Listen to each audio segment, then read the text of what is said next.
Deliberations continue in the Samantha Woll murder trial. The chance of a mistrial is becoming more likely as it drags on. So what does this mean for prosecutors and the man accused of murdering the Detroit synagogue leader? CBS News Detroit's Luke Laster has that story. Hopefully the new juror will end the logjam and be a new and fresh voice. After an alternate juror was introduced Monday, there's a deadlocked jury after 4 days of deliberation. Defense attorney and former prosecutor Richard Convertino tells CBS News Detroit he believes there will be a not guilty decision made. Deliberation resumes Thursday. I've seen the openings, the closings. I've seen the direct and cross-examination of the defendant himself, which is a very bold move for a defense attorney to put his client on. It's a very risky move.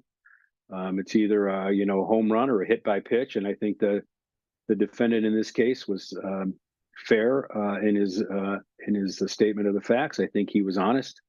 He appeared honest, and I think that he certainly put some serious doubt in the minds of at least some of the jurors. In the case of a mistrial, we asked Convertino what happens. Mistrial is the time after when the jurors tell the judge that they've reached a irretrievable impasse. They cannot come to a unanimous verdict on one or more of the counts, and they simply can't do it. They're at their wits' end, and it's over. Convertino says the case will then be dismissed and rebrought to the prosecution if they believe it's justified to do so. In this case, I would hope that if it's a mistrial, the prosecution will start a new investigation and at least invigorate the old one, fill the holes, do a lot of the work that they didn't do, fill the gaps that are enormous in this case, and reconnoiter and determine whether or not this is in the interest of justice to bring this case again against this